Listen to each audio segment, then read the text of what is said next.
Inauguré il y a moins d'un an, le comité éthique et cancer se réunit déjà pour la 4e fois sous l'égide de la Ligue contre le cancer.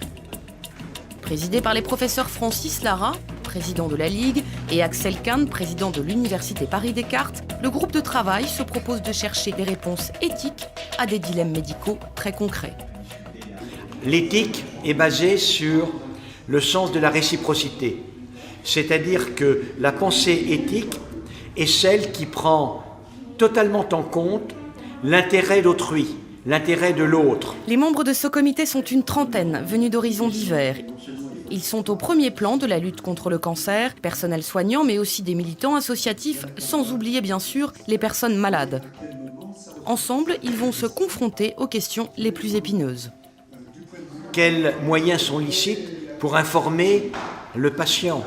Qu'en est-il des conditions dans lesquelles on fait des essais cliniques? Comment recueillir le consentement chez les personnes dont l'état d'entendement est limité, les très jeunes enfants, les personnes très âgées?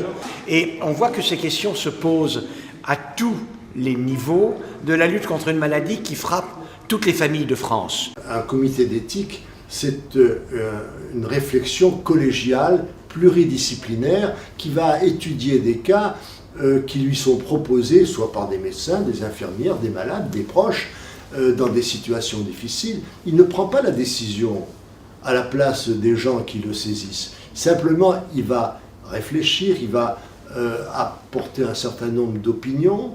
J'entendais tout à l'heure qu'on peut ne pas dire, mais de quel droit c'est nous qui décidons de dire ou pas?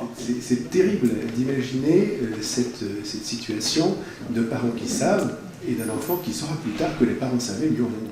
Conseiller médicale à la Ligue contre le cancer, Françoise Mélevin est en première ligne dans la lutte contre le cancer. À de nombreuses reprises dans sa carrière, elle a été confrontée à des cas de conscience. C'est le problème aussi de l'incertitude.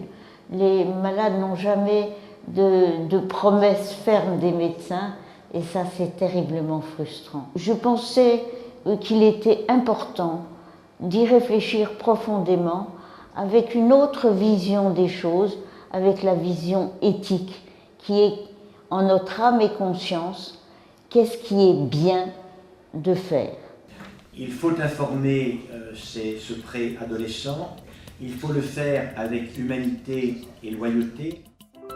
Olivia Ribardière est cadre de santé à l'Institut Gustave Roussy à Villejuif. Elle représente aujourd'hui la profession des infirmiers. Pour elle, ce comité est un outil pratique, mais aussi un support de réflexion. Nous sommes nombreux à avoir des difficultés éthiques dans notre quotidien, sans avoir forcément la possibilité d'en parler et de les partager. On n'a pas tous la même façon de percevoir les choses, on n'a pas tous forcément le même avis, mais ce qui est formidable, c'est qu'on va tous dans le même sens, c'est-à-dire qu'on essaye tous de tendre vers comment est-ce qu'on peut faire bien ou mieux, ou comment est-ce qu'on peut améliorer les choses. Pour accompagner et informer, un bulletin est publié à l'issue de chaque session du comité. Ce bulletin est disponible sur Internet à l'adresse suivante www.ethique-cancer.fr.